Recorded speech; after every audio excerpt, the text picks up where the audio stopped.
കേരളത്തിലെ വിവിധ സർവകലാശാലകളിൽ അസിസ്റ്റന്റുമാരുടെ നിയമനത്തിന് കേരള പബ്ലിക് സർവീസ് കമ്മീഷൻ ഇപ്പോൾ അപേക്ഷ ക്ഷണിച്ചിട്ടുണ്ട്. ഇതിലേക്ക് താല്പര്യമുള്ളവർക്കൊക്കെ 2025 ഡിസംബർ 31 വരെ ഓൺലൈനായിട്ട് അപേക്ഷിക്കാൻ കഴിയും.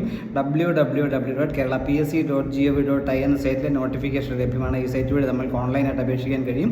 ഇതിനുവേണ്ടി യോഗ്യത പറഞ്ഞിട്ടുള്ളത് ഏതെങ്കിലും വിഷയത്തിലുള്ള അംഗീകൃത സർവകലാശാല ബിരുദമുള്ളവർക്കാണ് അപേക്ഷിക്കാൻ കഴിയുക.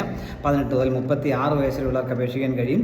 SC/STക്കാരന് 5 വർഷവും OBC നോൺ ക്രീമികൾക്ക് 3 വർഷവും ഉയർന്ന പ്രായപരിധിയിൽ ഇളവ് ലഭിക്കും എന്ന കാര്യം കൂടി ഓർത്തിരിക്കുക. രണ്ട് യോഗ്യത ഏതെങ്കിലും വിഷയത്തിൽ അംഗീകൃത സർവകലാശാല ബിരുദമാണെന്ന് ഒരിക്കൽ കൂടി ഓർക്കുക. തിരഞ്ഞെടുക്കപ്പെടുന്നവർ 2 വർഷത്തേക്ക് പ്രൊബേഷൻ ആയിരിക്കും. മികച്ച ശമ്പള സ്കില്ലോടെ ആയിരിക്കും ലഭിക്കുക. 39,300 മുതൽ 83,000 എന്ന സ്കില്ലായിരിക്കും ശമ്പളം ലഭിക്കുക. തുടക്ക ശമ്പളത്തിന് 50,000 രൂപ കൂടുതൽ ലഭിക്കുന്നതായിരിക്കും. ഇതിലേക്ക് നിങ്ങൾ ആദ്യമായിട്ട് കേരള PSCക്ക് വഴി അപേക്ഷിക്കുന്ന സമയത്ത് 1 ടൈം രജിസ്ട്രേഷൻ പൂർത്തിയാക്കേണ്ടതായിട്ടുണ്ട്. നേരത്തെ അത് ചെയ്തവരാണെങ്കിൽ അത് നിങ്ങൾക്ക് ഈസിയായിട്ട് നിങ്ങളുടെ പ്രൊഫൈൽ ഉപയോഗിച്ച് നിങ്ങളുടെ സൈറ്റ് PSC സൈറ്റ് ഓപ്പൺ ചെയ്ത് അപ്ലൈ ചെയ്യാൻ പറ്റും. ഇനി ആദ്യമായിട്ട് ആണ് അപ്ലൈ ചെയ്യുന്നതെങ്കിൽ ഒരു 1 ടൈം രജിസ്ട്രേഷൻ പൂർത്തിയാക്കാനായിട്ട് www.keralapsc.gov.in സൈറ്റിൽ പോയിട്ട് നിങ്ങളുടെ ഒരു പ്രൊഫൈൽ ക്രിയേറ്റ് ചെയ്യുക. അതിനുശേഷം നിങ്ങൾക്ക് ഈസിയായിട്ട് അപ്ലൈ ചെയ്യാൻ പറ്റും. ഈ പോസ്റ്റിൽ കാറ്റഗറി നമ്പർ എന്നുള്ളത് 454/2025 എന്നുള്ളതാണ്. ഡിസംബർ 31 മുമ്പ് നിങ്ങൾക്ക് ഇതിലേക്ക് അപേക്ഷിക്കാൻ കഴിയും. താല്പര്യമുള്ളൊരു അവസരം പരമാവധി പ്രയോജനപ്പെടുത്തുക. Thank you.